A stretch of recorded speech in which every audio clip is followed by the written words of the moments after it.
I say, you know what? Let's just have a good time and talk about whatever. I'm an open book. Welcome back to Real Estate Mindset. Today's video is going to be absolutely bonkers. Now, the data isn't in. Today I have a very amazing, very intelligent guest star making an appearance on our show. And today what we're going to talk about is basically his overall opinion on what he believes is happening in the housing market. But y'all, I have with us today my very good friend, Minority Mindset, or Jaspreet. How are you, brother? Hey, thank you for having me on. Thank you for the awesome introduction as well. It's great to see you.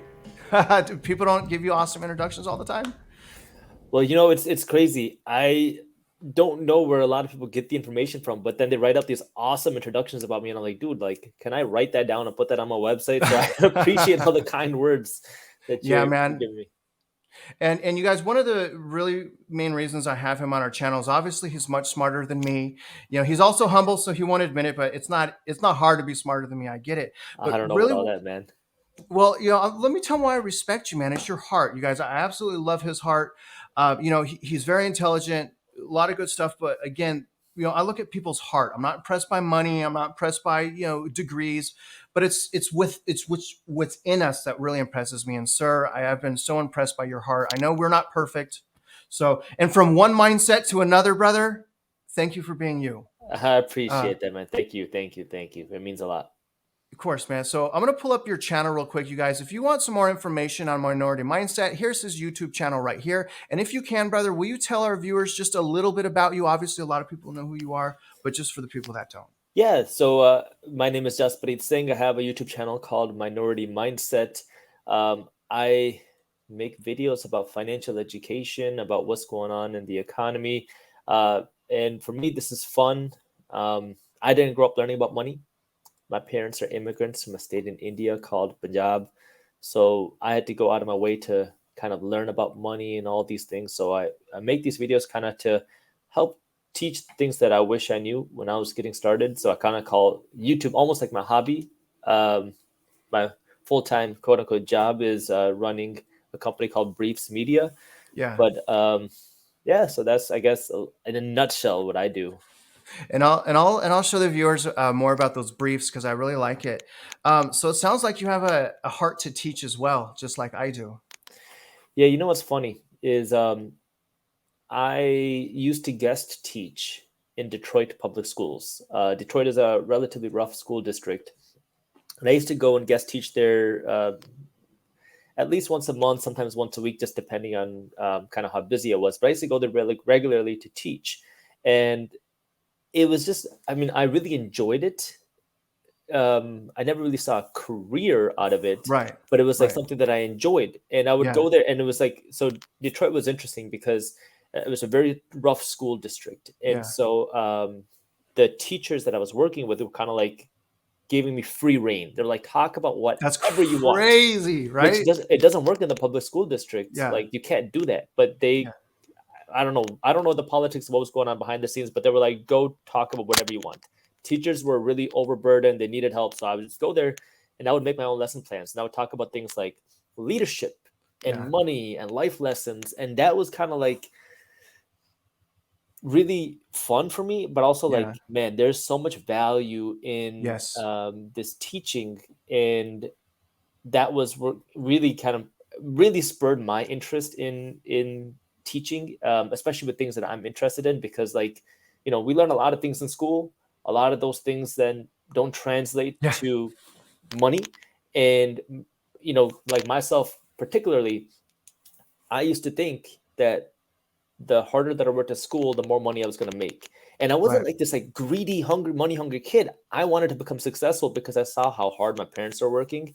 Like my dad would work regularly 6 or 7 days a week. Like if my dad ever had a Saturday and a Sunday off, that was considered a long weekend. And that was very rare.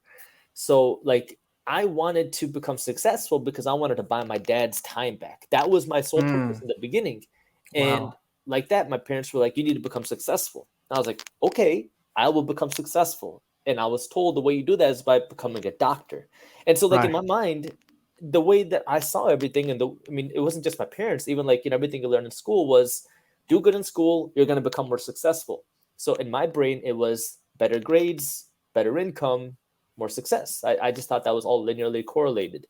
And that was kind of like when I started to learn that wasn't 100% true, was when I started to really get deep into financial education. And that was what really kind of shook me up, because I started learning more about investing. I started learning more about money. I started learning more about different ways that you can build wealth. And that was like the realization, like, holy crap, there's a whole world of financial education that we're never taught. And Right. what's so interesting is we're all going to school Yes. to make money, I right? know, right? But there's a disconnect there. Yeah. And that's what really frustrated me, but also fueled me. And it's a big kind of motivator for me to like help spread, for me, just the things that I wish that I knew. And it's the cool thing about YouTube, the thing that I love is you don't have to marry the teacher, right? Like if you don't like my content, that's okay. You can watch anybody else's. You can watch Right. yours. You can watch whoever you like. And that's what I love, is like, you have the ability to learn from somebody that you can relate with. There's somebody that, teaches you something that you like. And that's the power of really like YouTube. But then also, if you can build that financial education, you can set a whole new trajectory for your life financially. I love what you said, dude. I think that it's so charming, especially when we're able, because I've volunteered. I think you're talking about volunteer work. It was actually, it's so rewarding and so valuable. It's just hard because I have children now. It's hard to continue. But you know what I was teaching? What's How that? to make a resume, dude, for Oh, one, nice. and then how credit works. So we did a role play. They gave me the entire student body, 8th grade. And basically the same thing used, like, we don't know what you're going to teach, but it's about how to make money and get a job. So they loved it. But there is definitely a lack of financial comprehension and education in the school system. So props to you, man. I wish I could do that more. I'm also a teacher actually in real estate. And it's just really special to see that you're a part of people's growth. And that's what I'm learning, man, on YouTube. I'm not only doing this for about 15 months on YouTube. And it's like, the reward of seeing people that are doing better are as a result of learning some of my strategies or my opinions is just so refreshing, man. I mean, it really keeps me going, because I ask myself all the time, why am I working so hard? Well, I know why. I have that answer, but sometimes I'm just it's a lot of work. So anyways, enough about that. I have a question, man. First question is, this is going to be about the housing market. Now, obviously, my stance on the housing market, I'm a lot more bearish. I believe in a lot more caution. I don't have a crystal ball. I just believe in caution, because when I'm talking, brother, it's mostly to first-time home buyers. My channel is about mostly first-time home buyers. It's not as geared to investors, but I'm trying to explain to the first-time home buyers, the more that you can take skills from investors, the more likely it is you'll win, especially because it's generally emotionally a charged transaction for the first-time home buyer. So can you tell us overall, man, and take as long as you want, what is your overall stance on the current housing market? So let me start with the second part of the question, which you talked about understanding from the investor's point of view. Currently, mortgage or interest rates, if you wanted to go out and buy a commercial property, easily 7 to 8% is what you're going to be paying right now. Which means if you go out and buy a property and this property is not paying you at least the 7 to 8% in return, it's going to be extremely difficult for you to make any cash flow on the property. And that's kind of the situation that we're in right now, where you have the owners of, say, apartment complexes, commercial buildings that are saying, my property's worth this much. My property's worth $10 million. And buyers are looking at it and saying, okay, if I buy this property for 10 million, I might put down 3 million in cash, finance the other 7. I have to pay all of our income just in the mortgage payments and have no money left over to pay the other bills, let alone put any money in my pocket. And this is kind of like the market that you're seeing in the commercial real estate space, where the returns that you're getting on the commercial real estate deals is not high enough to justify the higher mortgage rates. Now, something's going to have to give. Either the buyers are going to say, you know what, screw it, I'll just buy it and then hope this property doubles in value in the next 5 years, or they say, I'm not going to buy right now. And that's kind of that dynamic that we're seeing, where it's the property prices are not justifying the returns. So what does that mean? Well, that's a lot of downward pressure, because then you have some people saying, you know what, it's not a good time for me to buy, or I have to be picky around my deals. Then we can kind of come back and look at, let me talk about the commercial market for one more second, because this is some really interesting things going on. The actual entire commercial real estate market is going through such a big shakeup right now, because commercial real estate, investor real estate, generally does not have 30-year fixed rate mortgages. Yes. And so there was a piece put out by, I believe it was Morgan Stanley, that said that approximately half of the $3 trillion worth of outstanding commercial real estate debt is set to readjust in the coming 24 months. Now, why is that significant? Because the last few years, interest rates, mortgage rates were at their lowest rates ever. So now if you own a, let's just say $10 million office building, and it's half vacant like it is across the United States, and now in the next 12 to 24 months, you see your interest rates go from 3% to 7.5%. Now that means your payments are going to shoot up. Generally, it's not that big of a deal, because what you would do is you would just raise the rents on your tenants, and now you'd be able to pay for the higher costs. Today, if you're an office landlord and your building is half vacant and now your expenses are rising, now you're in a very tough situation, because either you're going to have to sell, or you're going to have to make up the higher payments through your own savings, or you're going to be stuck on an underwater property. And that's kind of the conundrum that, not all commercial real estate is facing, but that's kind of like the office market is facing that. And then the question is, would that affect other parts of real estate?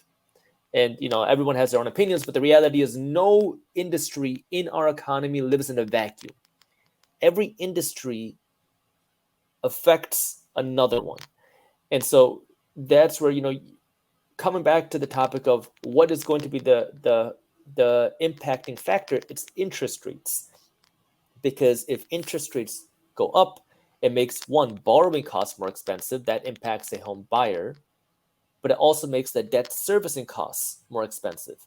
That's what impacts pretty much everybody else.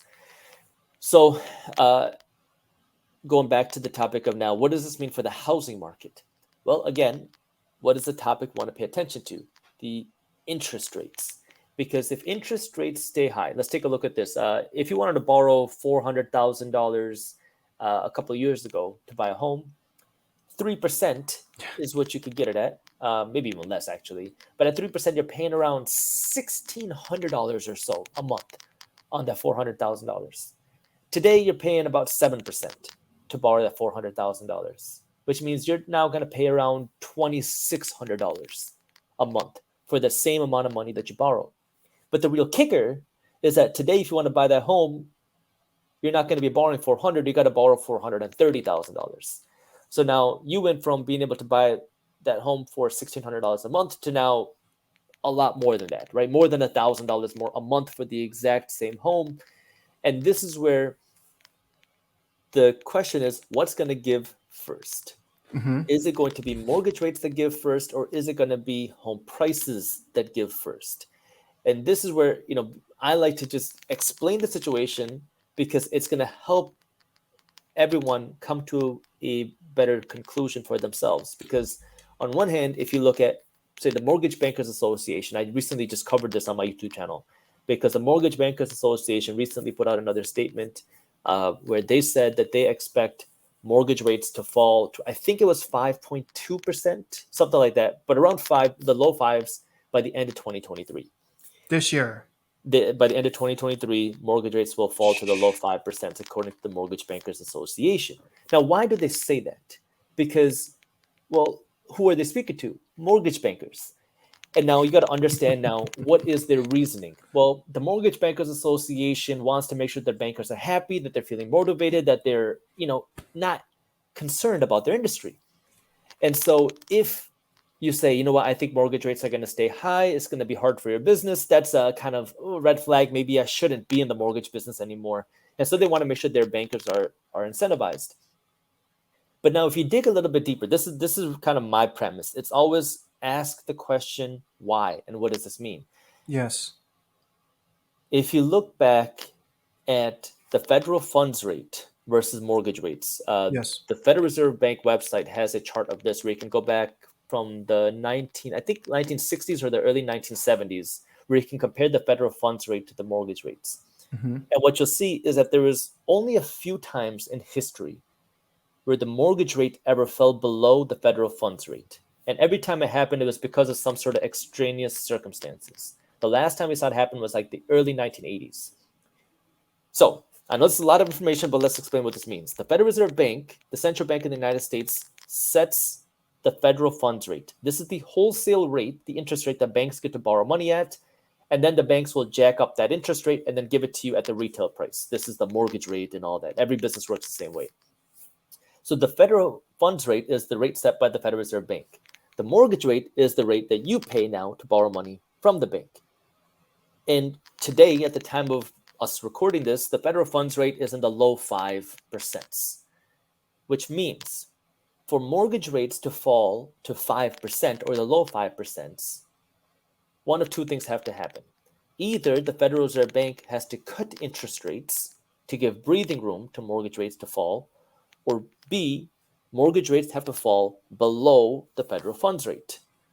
Well, the last time we saw mortgage rates fall below the federal funds rate was in the early 1980s, and there was other issues kind of going on around that time. So it's possible, but very unlikely. Option number two is that the Fed would have to cut interest rates. Well, what would cause the Fed to start cutting interest rates? Now, I can't speak on behalf of the Federal Reserve Bank, but what they're saying is that they are in the business of trying to bring inflation down. Inflation is still very high. CPI has fallen off of its highs, but it's still extremely high. Core inflation, which is the numbers that the Federal Reserve Bank likes to look at, has barely fallen. And so we have core inflation still at right around 5%, which is kind of where it has been at for the last year. And so now you have the Federal Reserve Bank saying, we don't want to see inflation stick this high, which would, in theory, mean that the Fed would have to keep interest rates high or keep them even higher. So it seems unlikely that mortgage rates would fall below the federal funds rate. And it also seems unlikely that the Fed would cut the federal funds rate, which means if that information is correct, mortgage rates would have to stay high.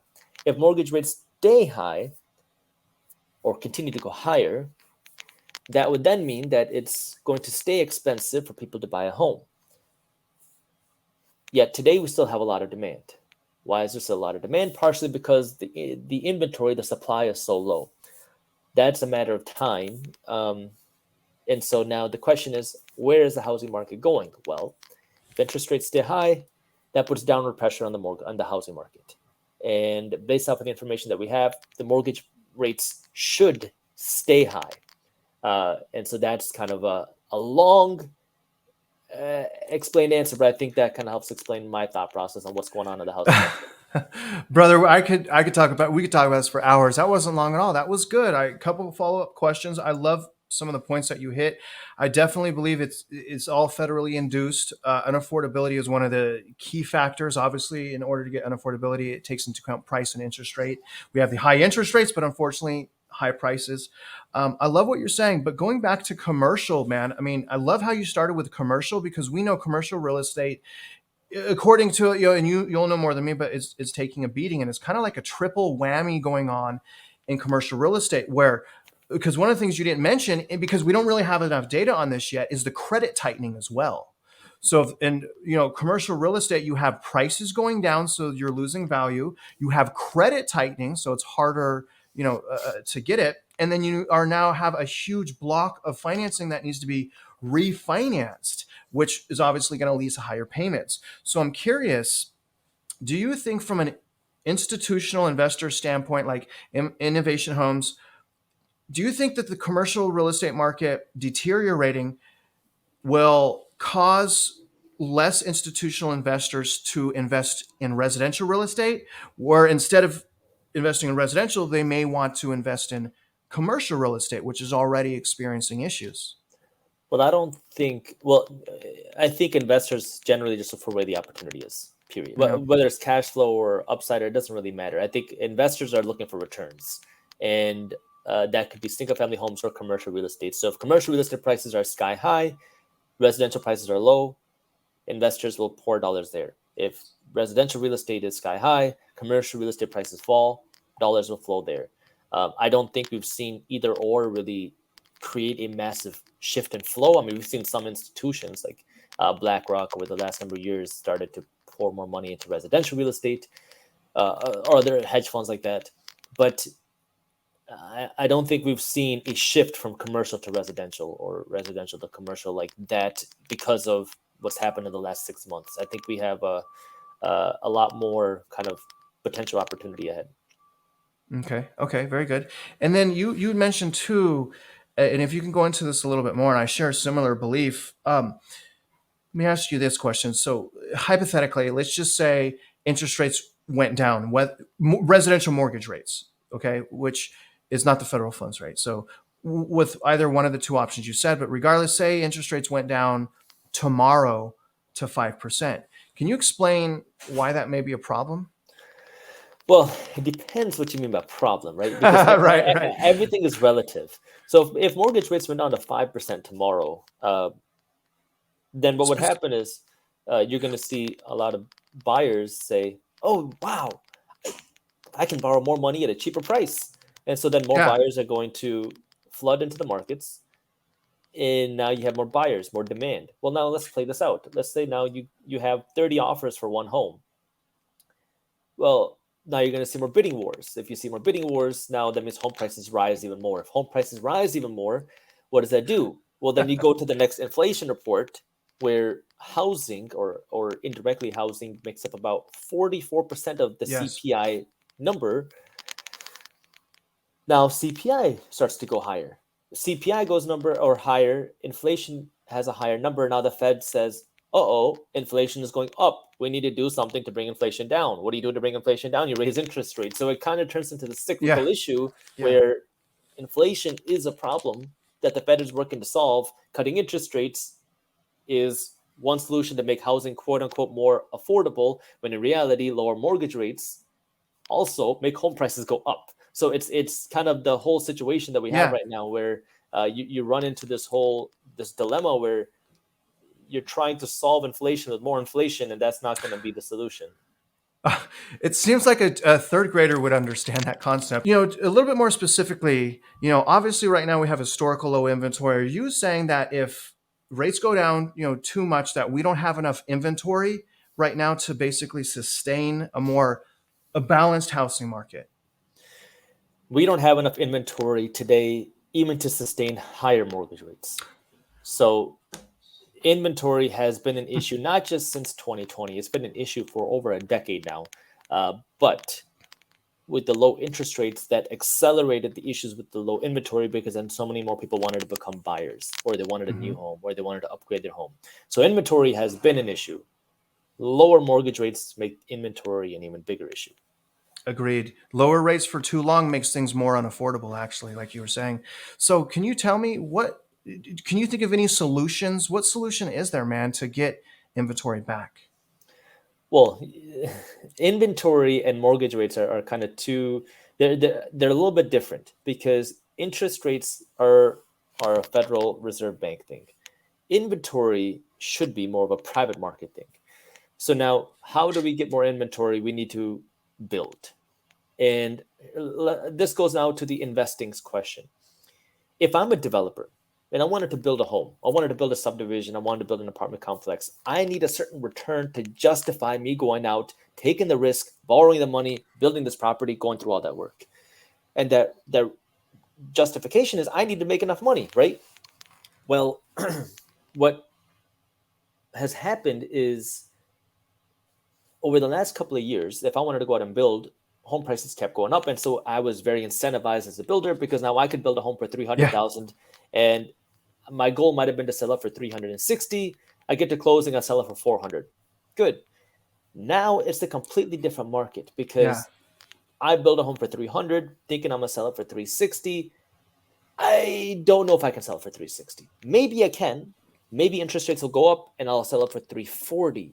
Maybe interest rates will go down and I'll sell it for $400,000. And that's creating a lot of confusion now, because developers and builders need certainty, and they need to make sure that they can get a certain return. Otherwise, they're not going to want to build. And so that's where you can start to see how everything ties together. Now, how do you fix this? Well, interest rate, the reality is we need to come back now to the root of all the issues that we're facing right now. The root of all the issues is inflation. What causes inflation? Increase in the monetary supply. How do you fix that? Unfortunately, this causes pain. You have to do the opposite of what caused the inflation. You have to pull the money out. How do you do that? You raise interest rates. That's one of the ways to do that. Quantitative tightening is another way. But you have to raise interest rates in order to make borrowing money more expensive, so less dollars enter the economic system to lower the demand, and that causes pain. And that, unfortunately, is what most people want to avoid. This is what the Fed is actively saying they want to avoid. They want to avoid a recession. They want to avoid the economic pain. But we have all these dilemmas going on that are going to really start showing more of their true colors. Yes. In the coming 12 to 18 months, because I mean, we only started raising interest rates in around March of 2022. And it takes 12 to 18 months to see the impacts of higher interest rates, which means we're just starting to see the impacts of the early interest rate hikes now. Once we get to next year, then we'll start to see a lot more of the impacts of the higher interest rates. And that's where now understanding that the higher interest rates have to stay. And that's what's going to then really start to change the economy. And that means we're going to see economic pain, unfortunately. Okay.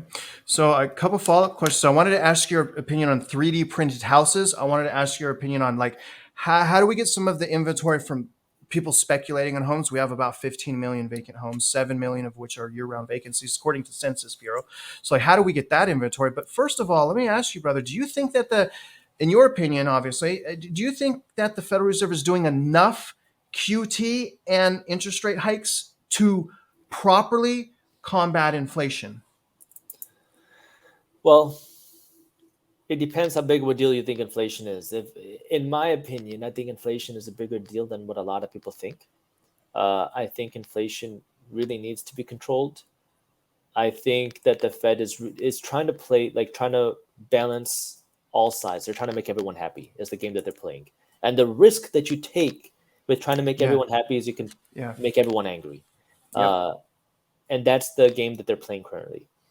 And what I mean by that is if they try to make everyone happy by not trying to hurt the economy, not trying to bring inflation down too fast, you now risk inflation issues and an economic issue, and now you risk stagflation. So that's the balance and the juggle act that they're trying to play. The alternative is you get more aggressive to bring inflation down. That's going to guaranteed hurt the economy, but it will bring inflation down. And so it's which game do you want to play? And that, everyone's going to be critical of the Federal Reserve Bank.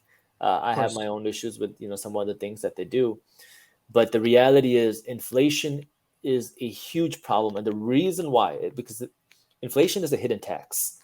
And this is where most people don't understand how inflation impacts them and how it affects them. Inflation is a hidden tax because, number one, it reduces the buying power of your savings. What is inflation? Inflation is when you increase the monetary supply. When the government spends more money, when the government spends money they don't have, that's essentially a tax, right? Because the government, if they want to spend money, they have to generally get that money from somewhere. They have to tax you, generate the money, and then spend it, right? That's legislation. That if we want to go out and build these bridges, we need to raise $500 billion. We need to raise this money through a tax. It's very clear where they're getting the money to do that. But now, if they can't get the votes to get the $500 billion to build these bridges, what do? You would think you don't build the bridges. But instead, that's not what we're seeing happen. We're seeing the government saying, okay, how about we just print the money to build the bridges? So now you don't know where the money's coming from, because when you raise it, if you do a 1% tax, a one-time tax on rich people, you know where that money came from directly. But now when you print $500 billion to go and build the bridges, now all of a sudden this money came out of thin air, you build the bridges, but nobody knows where the money comes from. And if you don't know where the money comes from, then you're the one that's paying the price. And that price then is inflation. That's why it is a hidden tax. Inflation disproportionately hurts the financially uneducated, the middle class, and the poor, and it disproportionately benefits the financially educated and the wealthy. This is what it is. Inflation has been around for a long time. Most people have no idea what inflation is, how it impacts them, and if that's the case, you probably are the one that's paying the bulk of the price. And this is why inflation is such a big deal, and why I think it's a bigger deal, because it will continue to be around. We are in a new economy, and this is where it's very painful, but you got to get hit with reality.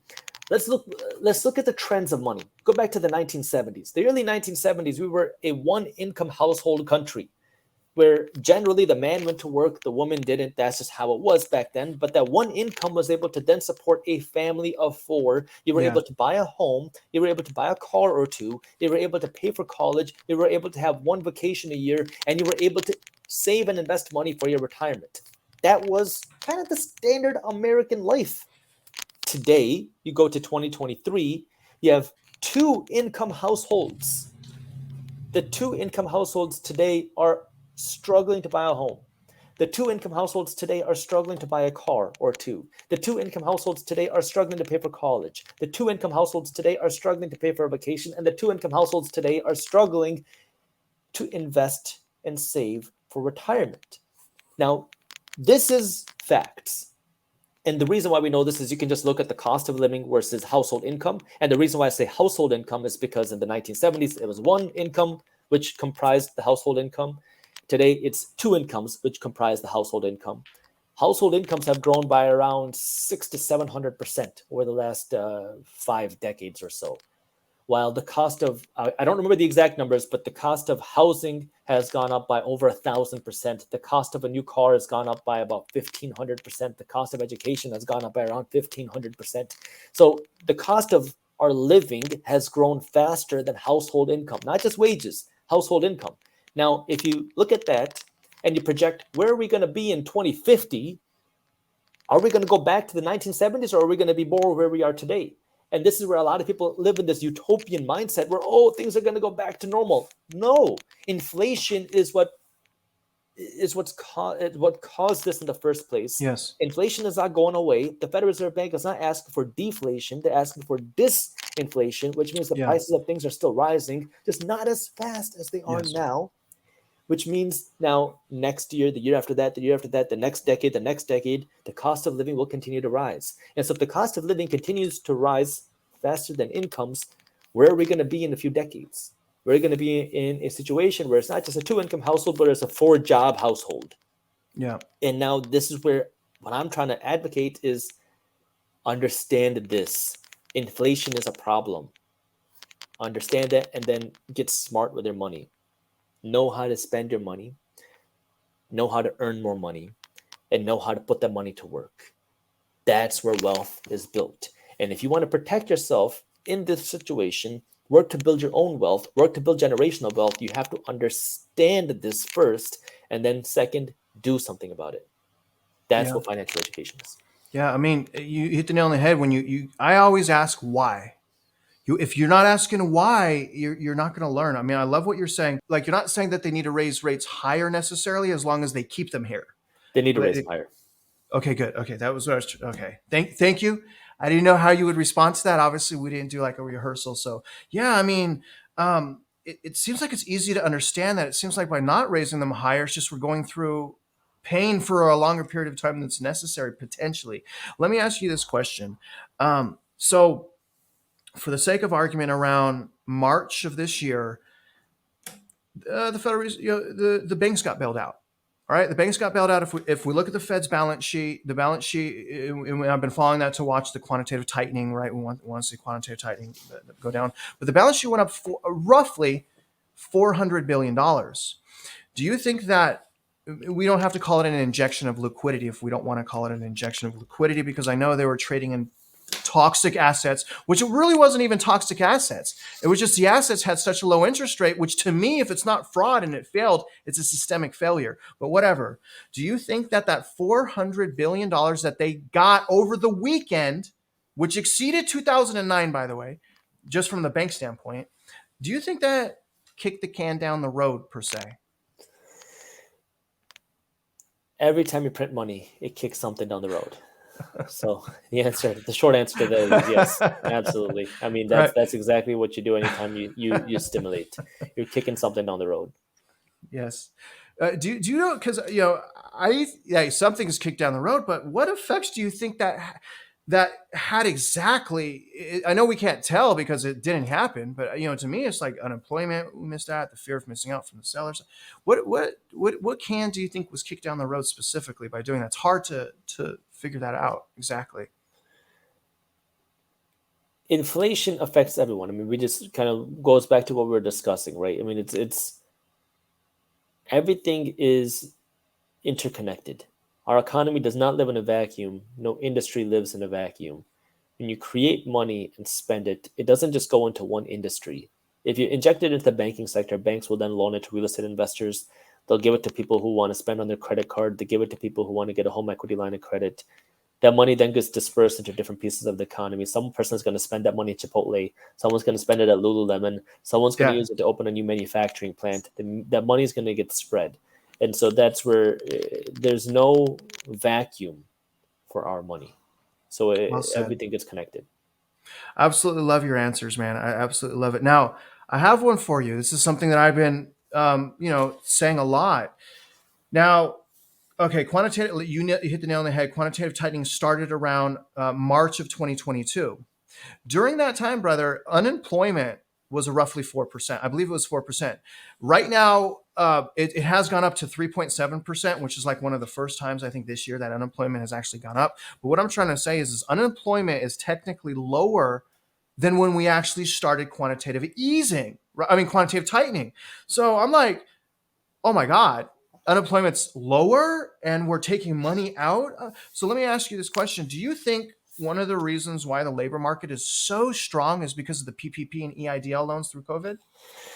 So we did a full deep dive of this exact thing in market briefs. And to understand now what's going on with the labor market, because right now I think we're at 3.4% unemployment actually, which is like the lowest levels we've seen in like 5 decades. And at the same time, we're also seeing the economy slow down. So it's kind of a really weird thing where it's like, how are we seeing the lowest unemployment ever? And it really just goes back to there's not enough people to fill the jobs that we have right now.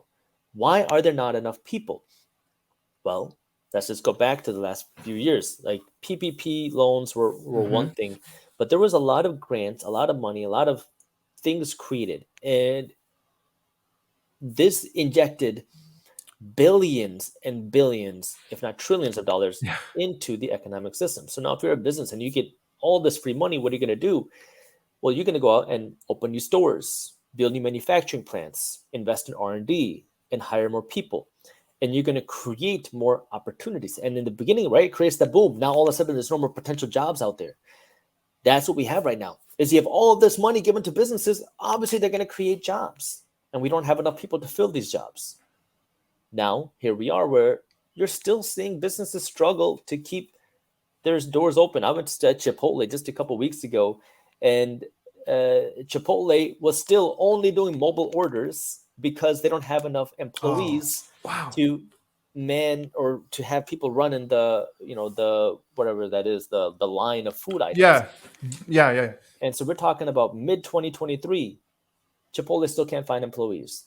A couple months ago, Chipotle was closed at 12 p.m. because they were like, we don't have enough labor right now. That's crazy, man. This is the environment that we're in. And that's where, the unemployment is going to be now a byproduct of the fight on inflation. Because now, what do you do to fight inflation? Is you're cooling down demand. What does cooling down demand mean? Well, in the housing market, that means instead of having 40 offers on a home, you have 4, maybe 2, maybe 1. And that's what cooling down demand means, which means the prices of things don't go up as much. Maybe even they start to go down, right? In the housing market, if you overlist it, you might have to cut it. But let's think about that now in other terms.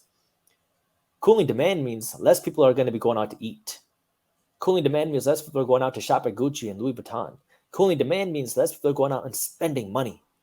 And in our economy, our spending is what fuels the economic system. So if people aren't spending, that means businesses aren't making as much money. If these businesses aren't making as much money, now the business has to look back and say, okay, our revenues are not growing, our costs are rising because labor costs are going up, the cost of buying products is going up.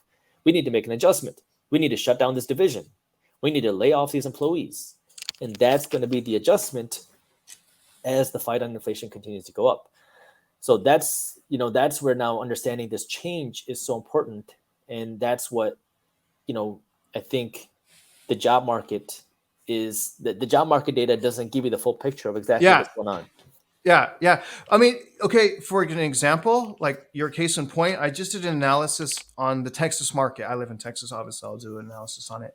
So I looked at Austin and compared it to Houston. Okay. Now, a lot of people know that Austin, for the sake of argument, is leading in price decline for residential real estate around the nation. Austin's essentially number one. Now, Houston and their year-to-date loss as of April is 13. I'm sorry, as of June 7th is negative 13%. All right. Wow. Year over year, not from peak, year over year. So Austin's year over year, according to Redfin, week ending on the 7th, 13%. But Houston's at 2%. Year over year is not good in any faucet, depending on what side of the coin you're on. So we got 13% declining. We got 2% decline. The unemployment rate in Austin, do you know what it is? It blew my mind. Mm-mm. It's 3%, dude. Wow. What? And in Houston, it's 4.3%. So it actually peaked at 5.2% in February in Houston. So what that's showing me is it's like unemployment overall, as of just right now, is not having necessarily an impact on prices. But then again, the type of unemployment does. Like the jobs that are making a lot of money, tech jobs and things like that, it could be a very small percentage of unemployment, and it seems to impact the housing market. So overall, it's just really difficult, to get a gauge on that. But let me kind of end us out. And let me ask you this question, brother. Obviously, real estate has, and the economy, but just specifically real estate, has cycles. Right now, we're in a cycle. We entered into a cycle around July of last year, which was more of a deflation cycle in real estate, which obviously prices were actually going down, not just disinflation, deflation. Right now, we've had that deflation reverse, and now you can consider, depending on the metro area, inflation can be considered actually worse because the price growth, depending on the metro area, is actually exceeding 2022. So we went essentially from deflation to runaway inflation, in my opinion. Do you think that as far as deflation, as far as negative equity, right, or decline, do you think that the days of deflation in the housing market is over and we're going to be more under a disinflation? Or what are your thoughts on seasonality playing a role on future deflation in the housing market? Well, I think it's going to come back to interest rates.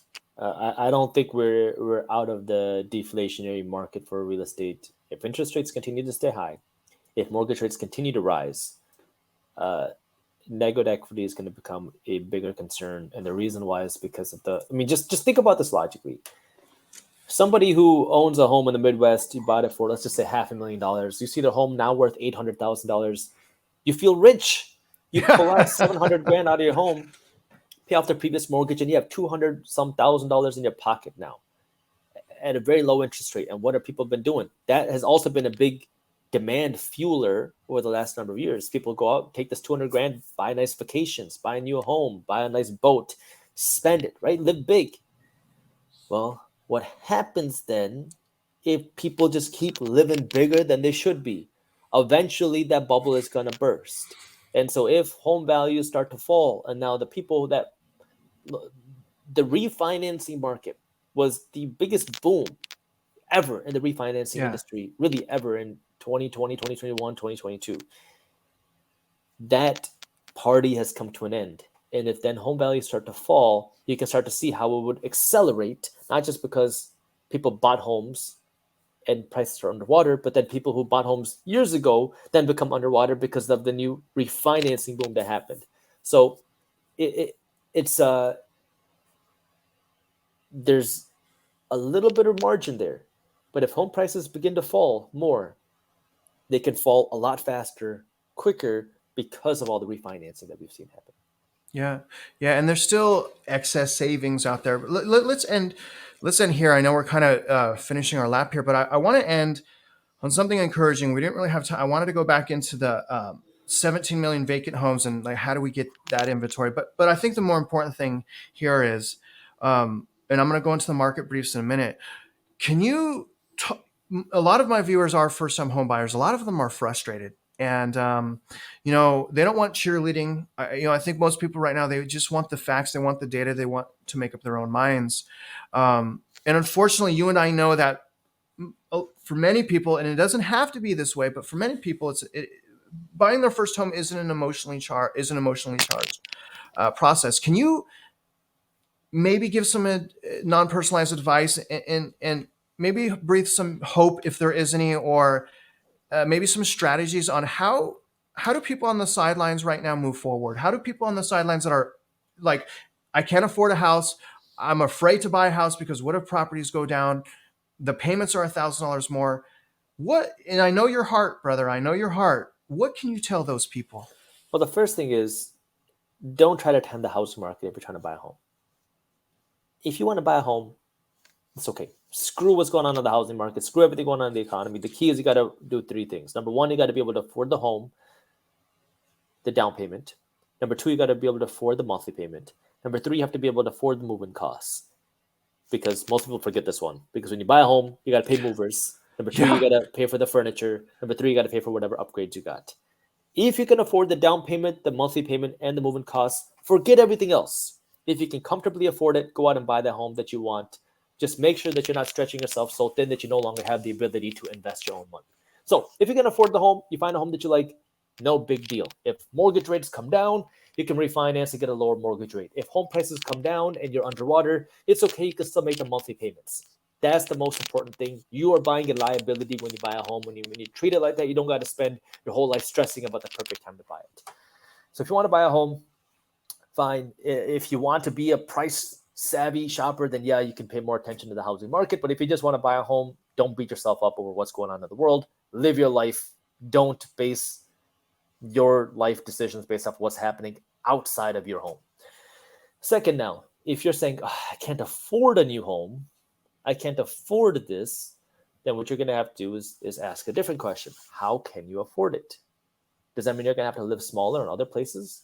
Does that mean you're going to have to sacrifice your car? Does that mean you're going to have to sacrifice some vacations? Does that mean you're going to have to work to earn more money? And that's where you're going to have to be honest with yourself. And maybe being willing to live smaller for a little while. Maybe that means living in an apartment for a little while longer. That way you can build up a bigger down payment. And that's where you really just got to be honest with yourself. And instead of looking at the world of how it should be, looking at how the world is, that way you can make the best decisions for yourself. That way you can comfortably afford a home. See, the biggest thing for me is if you want to buy a home, fine. Just don't let that home purchase sacrifice the ability to build real wealth. Your wealth is not going to be built through buying a home. Your wealth is going to be built through owning investments. And don't let buying a home sacrifice your ability to make investments. Nothing wrong with buying a home. Just make sure that you still have the ability to invest. Yeah, and I mean, I'm going to say this too, man. I mean, like right now, I can afford to buy a house. I'm pre-qualified, pre-approved actually to buy a house. My mortgage payment would be under 25% of my income. I don't have consumer debt. I have over a year of my of expenses saved. But one of the primary reasons that I'm not buying a house right now is, okay, if we take price out, okay, for one, it's the price. But if we take that out because I can't afford it, like you said, dude, the inventory is just so bad right now. If I could find a house that I could afford, but I actually love it, I'm going to do it. It just seems right now, like even for investors, it's hard because it's tricky to get a cap rate. And as a home buyer, it's tricky to find something that you love. And I think we see that in those buyer's remorse surveys. The buyer's remorse surveys are absolutely crazy, but they're not listening to us, man. These people that are buying, if you look at why they have remorse, it's because they just sent it and they did nothing that we said, which is at least be aware. Don't get chained into your house. Don't buy a house, that's so unaffordable that you can no longer invest. All right. So one of the things that I really value about what you're doing, man, and your channel, and I know we don't know, we haven't broken bread yet. Hopefully we can change that, man. We can break some bread, my family and your family, and we can really get to know each other. But one thing I love, dude, is your market briefs. It's a free service I believe you're offering. I'm going to take us to that. But can you explain to our viewers what's a market brief and why should someone sign up for it? Sure. So yeah, I run a company called Briefs Media.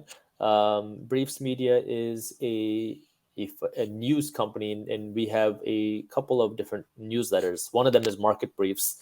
briefs.co/market. And Market Briefs is a daily newsletter where my team is working to break down what's happening in the financial news, the housing market, the economy, the global economy. It's a fun, witty, and easy to read email. You can read it in less than 5 minutes every morning. So that's Market Briefs. It's completely free. The other one is Business Briefs. Business Briefs is a newsletter for entrepreneurs, business owners. They'll keep you up to date on what's happening with the latest business trends. Again, you can see all of this at briefs.co. Okay, so all I got to do, I click and I enter my email and I join. That's it. It's a fun, witty, and easy to read email. It's packed with content. It'll help break down what's happening. You know, the thing that the real motivation behind this for me was, again, I didn't grow up learning about money. I became interested in learning about money. And then when you start getting interested about money, you turn to places like CNBC, which can be very overwhelming, especially, you know, if you're just a regular investor. And so that's where what we do is we break down what's happening into simple English. That way anybody can understand what's happening in the financial world. We have what's called a 16-year-old rule. If a 16-year-old cannot understand it, then it's too complicated.